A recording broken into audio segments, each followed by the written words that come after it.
It was a good fight for Mbilli. Derevyanchenko fought with one arm. Mbilli, welcome to the super middleweight division. He's basically thrown around about 70 punches every round. All I can say is both fighters showed good power. Ortiz Jr. and another Serhii Bohachuk. We both got this wrong because we thought this fight wasn't going to go past 7 rounds. I think it was close in every round. It was a great fight though. Again, another war. I think both of them are better than I thought they were. Did Virgil Ortiz win it for you? Yes.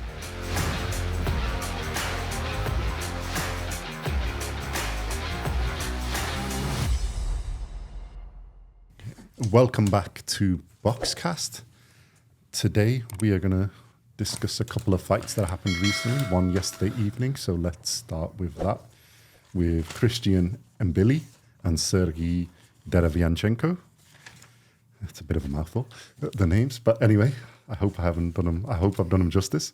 Yeah, Simon, what did we think of this fight? It was a unanimous decision for Christian Mbilli, but it was a damn good fight. I enjoyed it. It was a proper fight.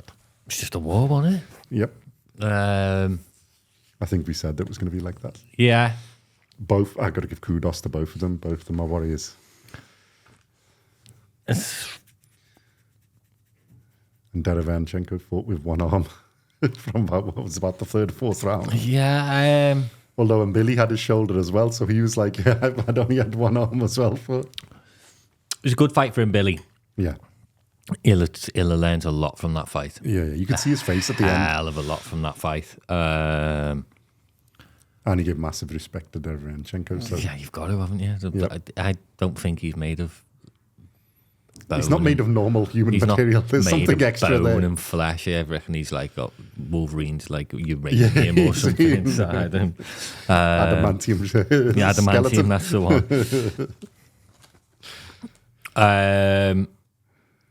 I thought it was going to be a bit too much for Mbilli going into this fight. I thought they'd made a mistake putting him up. But he went in there. I think what surprised me was he didn't really... I was expecting him to use a lot of distance and box and move. And yeah, he did, but he went to war with him as well. Yeah, he didn't look like he was... Which surprised me. I thought there'd be a bit more feeling out for the first couple of rounds. There wasn't really. It was like the first 3 seconds of feeling out. He's going to... Unfortunately for Derevyanchenko, I think that's... Well, they're saying it's like a torn bicep, which is like, that's ridiculous. That's a year of recovery. By the time you do all the things... That's him done, I think. I think he needs... There's a Marvel acting role there for Wolverine available. But Hugh Jackman is getting on a bit more. For Mbilli, he's going to cause that super middleweight division bloody nightmares. He really is. He's awkward, but he's like... He doesn't stop. I mean, he looked like he was getting tired, but it was just more... It'd be interesting to see I think it was more his... Yeah, it'd be... Has he had the 12-round... I don't think he's had the 12-round fight yet, has he? Yeah. That'd be interesting. Yeah. I mean, I know people say, it's only 2 rounds. Them 2 rounds make a difference. Yeah. That 6 minutes is massive. Yeah. And, if things aren't going your own way, them last 2 rounds... It's a different fight. Can be like an 10. Feel like an hour. It's a different way of pacing. But no, he's basically thrown around about 70 punches every round, usually a bit more. But the only round I think where he got rocked a little bit, although when you see it back, it was a punch to his knee or his leg or something that got him where he looked like he'd got. Because I was thinking he hasn't been caught there, and then you slow it down and you see he's punched in the leg. So it was like his leg's gone, but because they've been punched. But he still dodged most of the punches. Even in that round, he got over 60 punches. And then every other one, he's like near enough at the top end of 70-odd punches, which is ridiculous. I mean, even Derevyanchenko's like 50, 60. He's tried, but then the dips when Mbilli's work is just... He's just relentless. His body punches were, wow. They hurt me. them body punches, and you could hear them. The overhand right and the body punches were just like superb. Well, I was a bit like in the later rounds. I was like, why isn't he like setting it up and then doing it? He was just aiming and waiting for the. But then you see at the end where he's got the ice on his shoulder. That's why. And we'd seen in the corner already the Derevyanchenko's arm because he had it when the referees stopped it, and then he looked at it and he go. Because I was like, why is he looking at his arm? And then in the corner they're like, oh yeah. And then he starts massaging it, and you can see he's like he hasn't got the arm on the other side. So. Yeah, but Mbilli, welcome to the super middleweight division. He's a big player up there now, I'd say. Yeah. Maybe one more fight, get another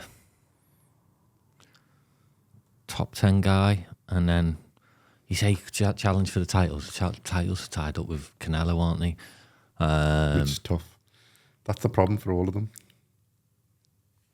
But Canelo does face his mandatories. Yeah. So he could get a shot at it. Well, I think he's probably... Obviously, there's Benavides, but let's leave him out for the conversation for a bit. Because he's now lightweight. But... light heavyweight, sorry. Not lightweight. So Mbilli's probably number 2 in that list of people now, isn't he? Because I think he's probably jumped over Munguia because Munguia's had his chance. Possibly. I'd like to see him fight someone like Caleb Plant. Yeah. That'd be a good fight for him. I think he needs to have 1 or 2 more of in that top tier fighters. And I think they've got to be 12 rounders. Yeah. I know we keep on harping on about that, but you shouldn't be having 10 round fights. Well, you can't just jump from 10 till 12 and fight Canelo at 12. You've got to have 12 round to fights. A different level of fighter. But yeah, the Caleb Plant fights. Yeah, because I think there's things that still need fixing a little bit. Yeah, he's still getting caught a little bit too much. Although, He didn't really get... Well, you thought he got hurt then, but you realise it then, his leg. And if you take that out of it... that was the only bit where Derevyanchenko had a flurry of punches and actually really outpunched him. Although even then, I think he was still less punches, which is like... But he still carried on going forward. He never really backed off, which is the thing. Now, whether that's naivety or whether he wasn't that affected in the head and stuff, it was just his legs rocked because he's got punched there.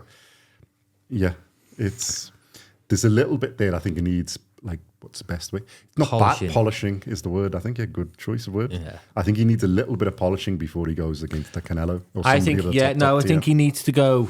The thing with Derevyanchenko is he's right in front of you. Oh, he's a warrior. He just fight. I mean, he's got good movement and good defense. Yeah, but what happens if he comes with some sneaky shots? Yeah, I'd like to see him up against one of the slick guys. See how he deals with that.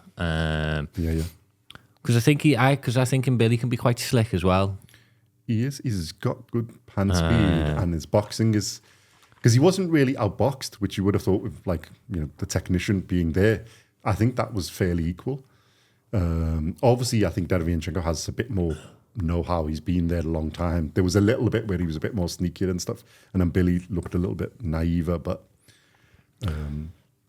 Yeah, but like you say, I'd like to see him go in. I was impressed with both because obviously we were impressed with Derevyanchenko because it was a fantastic performance. Getting to the end, not getting knocked out because he got hit with some lots of fantastic shots. And that doesn't mean that Mbilli hasn't got power. No, because he was rocking him. But it was just, I think it's just how good Derevyanchenko's and Mbilli does have power, trust me.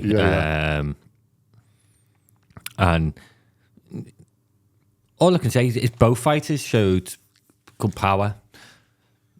Good punch variation, great chins.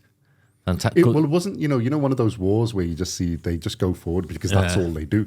There was actually a lot of variation in this because Derevyanchenko fought from the back foot. Like I said, that's some of his saying. Slickness as well, even at his age where he got out from when he was on the ropes and Mbilli had him, he's managed to slip out and he'd come up with some good shots.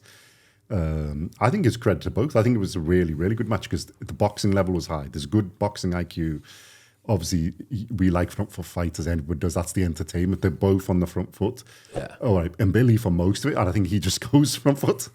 He didn't really back off. Derevyanchenko fought a bit of both. He'd go front foot and he fought from the ropes, and his movement, especially for a 39-year-old, was really, really good. And then Mbilli still managed to close the ring down and everything, isn't it? So, and then if both of them are, being straight. Both of them had like one arm near the end, and they still made it. They still threw more punches than some fighters throw with both arms. I don't know what Mbilli's injury is. I'm not sure if he's injured or he just like strained his shoulder or something. Shoulder injuries are bad, mate. Yeah, because that's the whole movement. And I think Derevyanchenko's was his biceps, isn't it? Like say, But even with that, like you still got to look the last round, right? Round 10, right? It's not a 12 round, but 10. And Mbilli still had 74 punches thrown, and Derevyanchenko's 53. So both of them with one arm have thrown like more than 120, nearly 130 punches. So you got to give credit to both. Yeah, I do. I look forward to seeing Mbilli fight again. Like I say, I'd want to. That was a good step up for him. Now they've taken another step up now. Let's see where he goes. Well, there's a thing I thought before. I've seen Mbilli a few times before. I think we've seen on the undercards of some of the other fights we've done, isn't it? And you think he sort of wildly swings, but if you look at it, 43.3% power punch accuracy. Derevyanchenko's is good. It's 36.7%, which is good fighter. 43. Average. So he doesn't just wildly swing. And even of his total punches, they're both at like, Mbilli's like 31 and Derevyanchenko's 30%. The thing you can tell, because obviously the lead hands were gone, is that the jabs, there's hardly any jabs. So it started and then they just went down. That's the one thing I'd like to see Mbilli use a little bit more is it's all well and good throwing these power punches. And yeah, it does land. But start off with the jab and then Well, he did in the first couple of rounds. And then you can see them, and then it just drops off because I don't think they had either of them had the lead hand wasn't working properly. So, because after about the third round, they just go down. I mean, Derevyanchenko's is like 1-0-0, 2-1-0, and then he's got 4 in the last round, probably on adrenaline in the last round. Yeah. And then Mbilli's got a few, but then it's like 1-4, 2-1, 1-1, 2-1. Whereas power punches like Mbilli's 11-70 landing, not thrown. Well, if you do thrown, it's even worse. But like landing, it's all in like double digits. Power punches landing in every round and higher up. And Derevyanchenko's more like getting to 10. It was a really good fight. Yeah, it was really good fight. Looking forward to seeing Mbilli now. See what he can do. I think going straight for Canelo is a mistake. I think Munguia made that mistake. No, he wouldn't go straight for Canelo. No, I don't think don't forget Munguia had like double the fight of Mbilli. Yeah. To be fair, Mbilli, like say someone like a Caleb Plant, a good top 10, top 5 maybe. There's a few good fighters. There's a few good fighters there, isn't there? I think if you either you would have a couple more fights, and then I think you can have a go against Canelo, and obviously this is based on Canelo getting past Berlanga and co, and then the IBF belt that's being stripped. Do you know what? There's that many at the minute. I can't keep up anymore. One of his belts has been taken, so I think it's it's the IBF one's been stripped. So I think they're going to try and get somebody. So there's an opportunity to get a belt as well. Yeah, and then that makes the Canelo. But I don't think Mbilli's highly ranked with the IBF though. No, I was just checking. Well, he is now. He's 3rd, I think.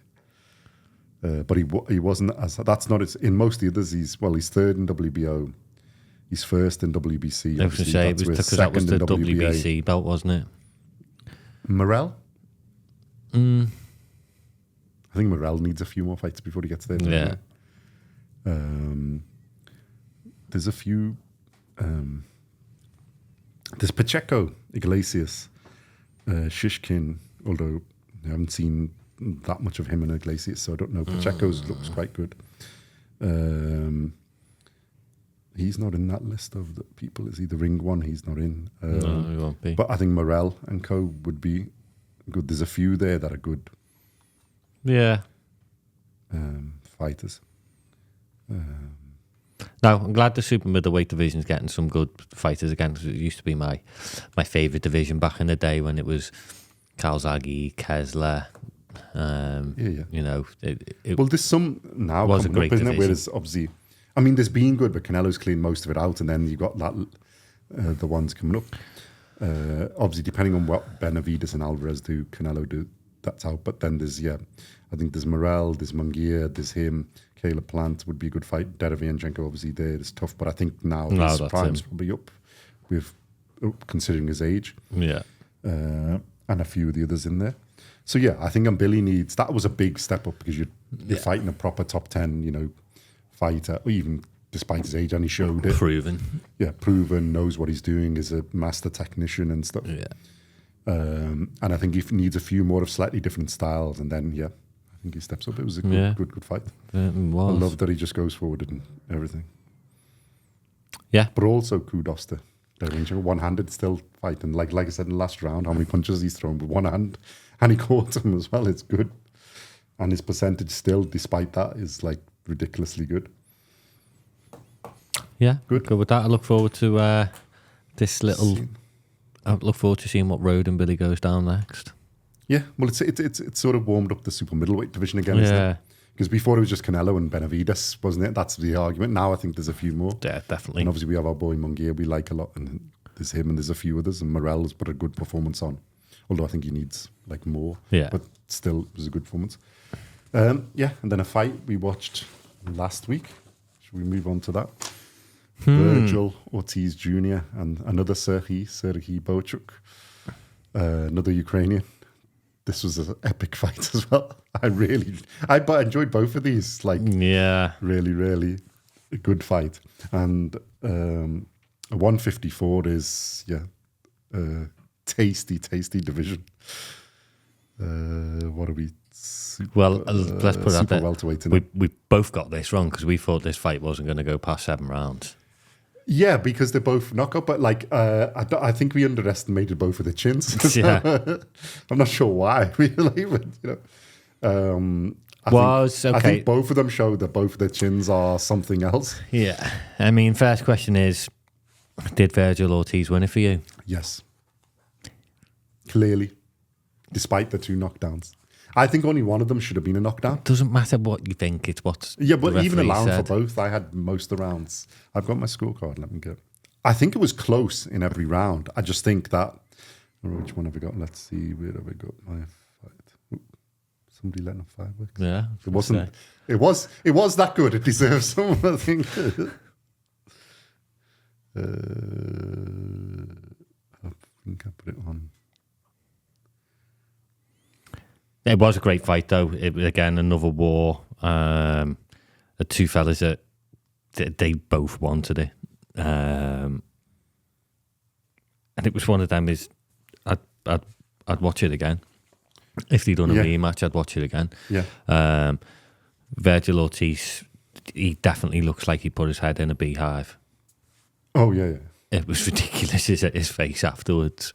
Well, both of them had to. Neither of them did the press conferences because both of them had to go to hospital. Yeah. Not because I don't think they were overly. No, when you for safety, if you when see how many you're punches taking both that of them many take- punches, yeah. you know it's wise to you send go them and both. get checked out. So both of them went, isn't it? Because there was just the trainers who did the after-fight press conferences, and I think both of them earned huge kudos.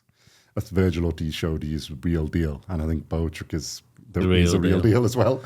So, to me, it was close. I think Ortiz just had that little bit more boxing skill, a little bit more, and that's what shaded for me the rounds. But he was just that little bit better. Because if you look at the punches, the overall punches, it's 35.5% for Ortiz. So even though he threw less punches, he landed more, both to the body and overall. And Bohachuk's is 27%. The ridiculous punch output though, and so they're basically throwing 70 odd punches every round, and then Bohachuk's landing around about 20ish. And Ortiz is more closer to about 60 something, but landing, just a bit over 20 in the mid 20s, 20 something, or at a higher rate. And I think Ortiz, they realized they needed to get the championship rounds, and I think he took them, which is what pulled the fight. Because I had him about 4 rounds ahead, I think, overall, or 5 rounds ahead, and then -2 because of obviously the knockdowns. Because otherwise, I think he was winning those rounds. But if you take them out, then he's about 2 rounds ahead also, 2-3 rounds ahead. So 114, 112 was probably for me about... I don't see a draw. I mean, the thing is this, and I will say, I don't think Bohachuk deserved to lose or Ortiz deserved to lose, but I think the only one who deserved to win was Ortiz. See, I scored it, I draw. Okay. I did score it, a draw. But that's if you take the 2 knockdowns out, then it's Ortiz's. You can't take the 2 knockdowns out, though, so because they're in. That's basically 4 rounds, and I give Bohachuk another 2 rounds, make it 6-6.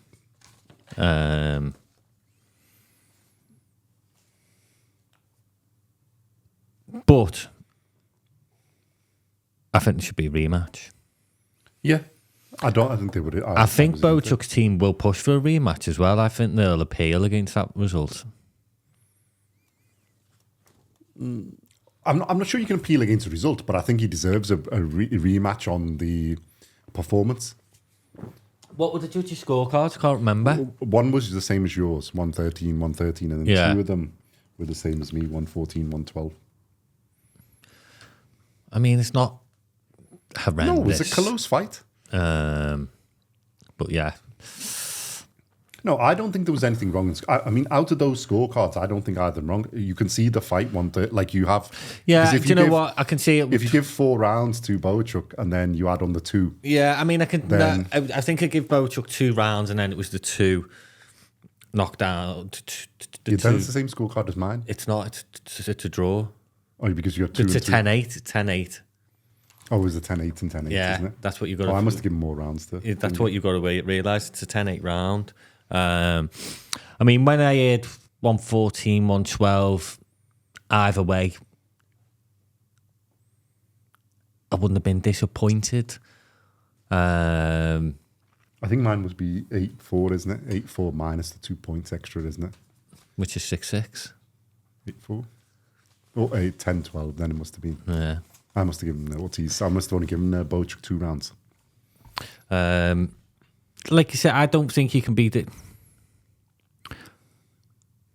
I had it a draw, and I think, I watched the full fight back. I've watched the highlights back,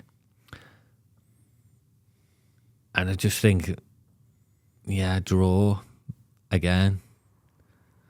Yeah. I just think. Well, I wouldn't. You could see it if all of the judges had given a draw. Yeah, you wouldn't say you that wouldn't have argued. I don't think. Do you know what? I can't argue with 114, 112 to Ortiz, and I wouldn't have argued. If it had been wider, I would have said then it's.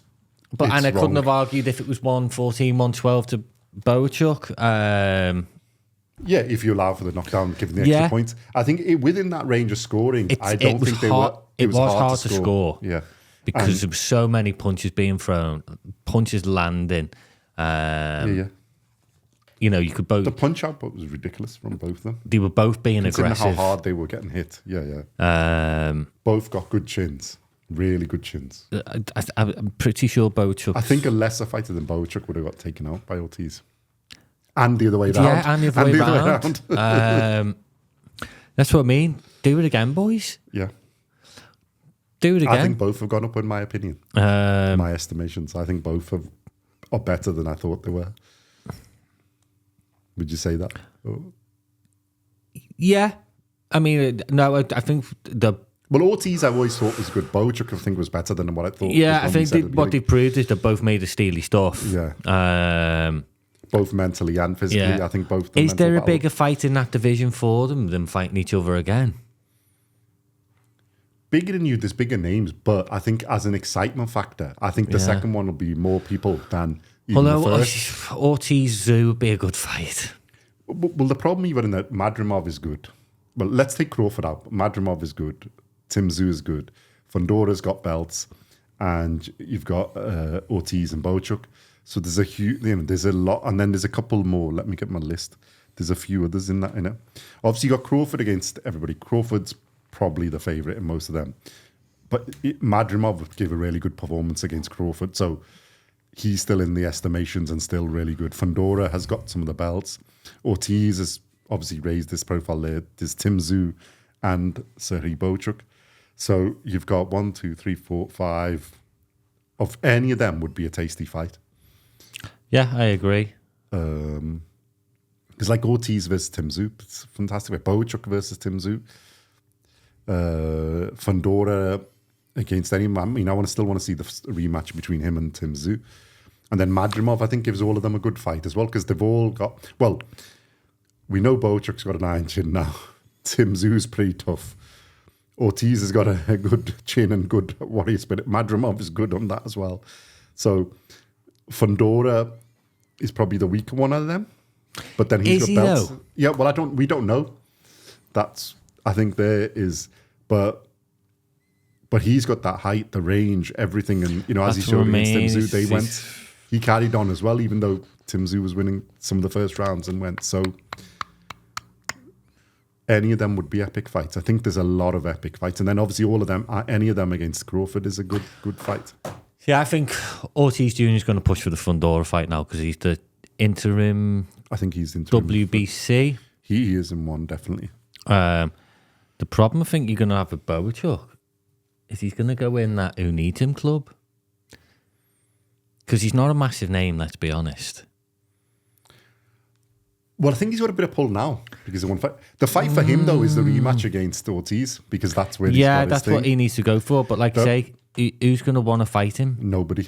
If you're in that... That's what I mean. So he's the who wants him. He goes in that who wants him I don't think category. he's a big enough draw for Crawford because he doesn't have a belt. It's not even about Crawford. Even like... All of them want to get belts. Yeah. Tszyu ain't going to want to... I don't know. He's Australian and he'd fight anyone. Well, he'll want to get his revenge.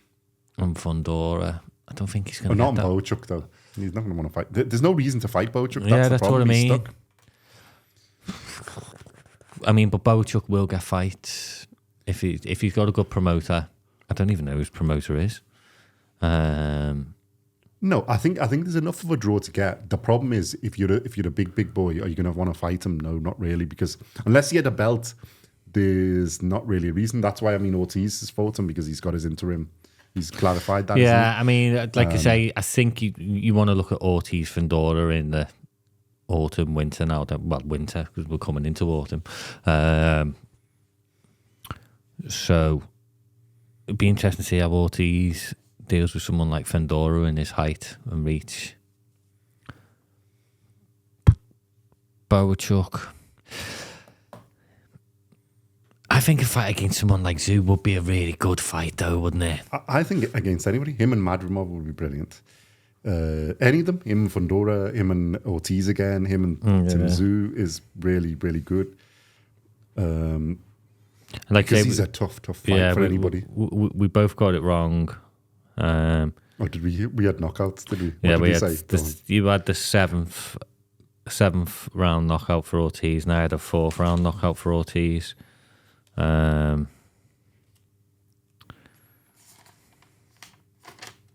those are probably the 2 rounds he lost. So, right, we were on Bohachuk won both of those rounds. Yeah. 7th, Bohachuk won, I think, and the 4th, did you say? Yeah, I think 4th Bohachuk won. So, I think 3 rounds before Ortiz. No, great fights. That's a hot division, isn't it? You can see a lot there. And then there's some of the upcoming ones as well, fighters. So, but they need to start fighting each other now. They really, really do. Let's get it on. Yeah. Let's see if we can make, an undisputed in that division. Yeah. Well, that's what Crawford's mission is, isn't it? To go. Is it, though? Well, I think it's just a big money fight, but I think if he gets the chance, that makes history, isn't it? 3-weight undisputed, so... not going to happen. But, yeah, well, we don't know in the belts and what people can do. There's more, and it's how many fights it takes, isn't it? It's the weight division under that as well, the welterweight. Because you're going to have fighters moving up from there soon, because that's not as a hotter division anymore. Mm-hmm. Well, because they've all moved up. There's only Ennis in there, really, isn't it? And then he can clean up. But they've all got belts now. There's a few. So it's really what they do between them, and then they can have a look at moving up. But I did enjoy all the fights at the weekend. I really enjoyed.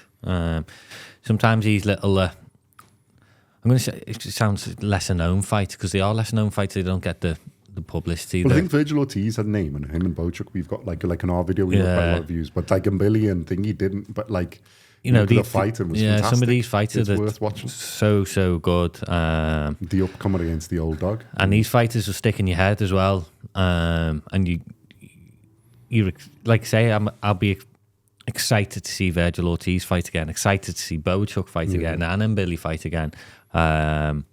Even Derevyanchenko, but I don't think he will. I don't think he will. That because of his age and injury.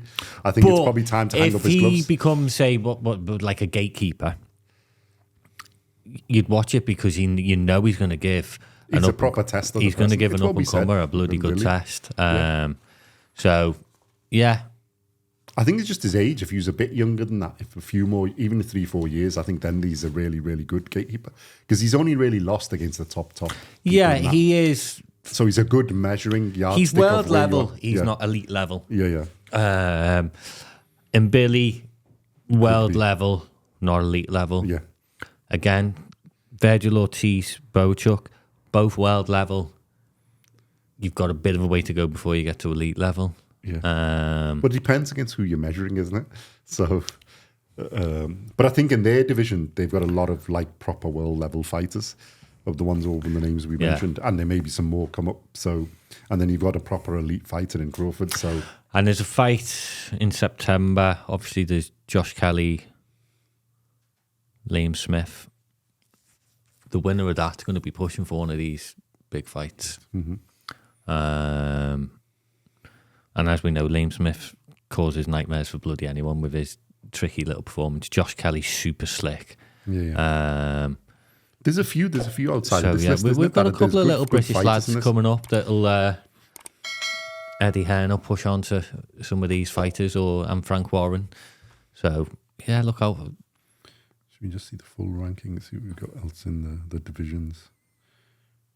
They say there's Zoo, Fandora, Crawford, Madrimov, Bohachuk, Ortiz. I think Josh Kelly's ranked pretty much up with all of them. Josh Kelly's up high in... Errol Spence is still up there. I was just going to say his name. I didn't want to say it because I know what you're going to do. Jesus Christ. Murtazaliev is in Don't get he's me the top started. of one of them, isn't he? It's a guy called Cornwall. Not Cornwall. Oh, he's the champion at IBF, isn't he? Who? Murtazaliev. Bakram Murtazaliev. Who's the American guy? He's like 20-0. Yeah. That's what I just went past before, isn't it? Super welterweight. Cornwall. Cornwall. Yeah, Cornwall. That's his new name, Cornwall. Cuban guy Zayas. There's a few others in it that are upcoming in that list of like who've sort of building like Kelly. Yeah, interesting times for that division, and look forward to it. Next, make some fights. Yeah. So good weekend of boxing. Just quickly, did you watch? Enjoyable. I only watched the two of them. Which one? Well, it's good. Oh, the 3-round one with the... No, the big Russian guy. Oh, no. I haven't watched the... He was boxing, what's his... On this one, the undercard, wasn't he? Or the Ortiz one, was he on? No, I think he was on a different card. Okay. No, why? What did he do? Did he win? I don't know, I haven't watched it yet. Oh, okay. I've watched a couple of highlights for the first few rounds. Don't spoil it. But all I remember seeing is his eye is out here. So I'm just wondering whether it got stopped on that. Makhmedov, is it? Yeah, Makhmedov. Yeah. So yeah, that's another one to watch. Arsen Black Makhmedov, let's see. Yeah, I think he got destroyed again. Oh! I think that was a guy who fought in the amateurs as well. Guido Vianello. Yeah. I think he beat him like 4 times in the amateurs or something. So he's finally got revenge. Oh, okay. Maybe. I'll watch it. We shall see. But yeah, good fights this weekend. I really enjoyed it. Because it wasn't from, like you say, it's always a bit weird coming back off like a big Saudi event or a big Golden Boy event, whether, Well, any big event, you get and like you get deflated, don't you? You think, oh, I'm going to watch these, but do you know I what? enjoyed both of these. They're superb. We thought fights. these was like fillers, but they're both epic really fights. good. And or deserve credit. And I'm All glad the fighters. I'm glad that they're getting made as well, because these guys who are not who are not elite. Yeah. I say not elite, they could be elite. These guys who are not the massive names, at least they're fighting each other against top opposition. Yeah. They're not taking Well, easy Ortiz fights. and Bohachuk are both top. They're both at least world level. Yeah, and they could and be they're more. fighting each other, which is really, And really it was good. a really good fight. They weren't stepping back. You weren't running. Yeah. It was proper war. Really good. But really high technical level as well. And I think the same in this. And Derevyanchenko, all right, unfortunately, he's a bit closer to the end of his career. And maybe if it's the injury they think it is, I think that's probably is the end, unfortunately. But, I mean, still, it's an epic fight. One-handed. Epic. Great. And Mbilli, it was like we said, it's a measure of are you really world class? I think the answer is yes. Yeah. Yeah, go with that. and excited to watch him again. And Like- all of them, the other three I'd watch. I mean, I'd want to watch Derevyanchenko again. I just think it's too late now. That's I his mean, age, it'd be interesting to unfortunately. see what you guys think. What did you have Ortiz winning? What were your scores? I'd like to hear back. Post your scores. And do you want a rematch? Do you want to see the rematch? Because obviously me and Emil disagree on the scores, which we kind of always do anyway. Yeah. We have to. It's a bit boring if we agree. And It's usually only in a way when we Yeah. agree on these things. but I that's a bit think obvious. a lot of stuff is being made about judges lately, because obviously you've just had the Olympics, and the judges in that have been Yeah, I haven't even watched it, so it's just that bad. slated. Yeah. But what I will say as well, just quickly on that, is they're talking about getting rid of boxing in the Olympics. For breakdancing. Well, one of the new events. Yeah. We've got to keep boxing in the Olympics. Yeah, yeah. We've really, It's where a lot of these really, great fighters really have come out of why you Yeah. want to take it out. It's completely stupid. A lot of people get into, it's people's dreams to win Olympics. Well, if you listen to some of these boxers like an Usyk or Co who've been there and won it, it's a big, huge It's achievement. It's massive. as big as the world title for them. It is It's absolutely representing massive. your country. And Well, because you're representing your country there rather than where you're in this, you're it's really not just representing that. yourself. It's, you represent your country. You go through all the training, all the fights. Because are you going to have a Loma doing 400 odd fights? Are you going to have And a it's not Usyk just or that, it's people, all getting- of these great boxers? Even a Madrimov's got like 300 it's getting odd. these young lads and young women off the streets into a boxing gym, learning about discipline, great diet, great exercise. It's great for your mental health. Well, even if they aren't going to go like amateur or professional like boxing, it's a fantastic thing to do to keep in I just think as an exercise and to get discipline and realize, there's more to life than just hanging around watching. I think it'd be absolutely disgusting if boxing was banned from the Olympics. I really, really do. I think it's one of the best events at the Olympics. And that's not just because I'm a boxing fan, but boxing has always been huge at the Olympics. Look at all the champions. Look at the Olympic medalists you've had: Muhammad Ali, Lennox Lewis, Roy Jones Jr., Anthony Joshua, Lomachenko, Usyk. The list goes on and on and on and on Really and on. better BM's in Olympic. They don't know if they've won, but they've been in there. They've won medals. All of them are. We keep it there, and I don't. Obviously, it's nothing that we can do, but I think if everyone can voice an opinion and just say, keep it there. It's not the sport you want to take out. Not for the Olympics. Pissing breakdancing anyway. No offense to you breakdancers, but that is not a sport. I'm sorry. Yeah. There's plenty of outlets for where that can be used. Yeah. I don't think it's Down the something pub on that a should be Saturday in rugby. night. It should be in the Olympics. Yeah. So, yeah. Cool. Thank you. Okay, let us know what you think. And support the cause. Yes. Keep boxing in the Olympics. BoxCast. Thank you very much for watching. And do the usual like, subscribe, comment. And we will see you in the next video. Thank you.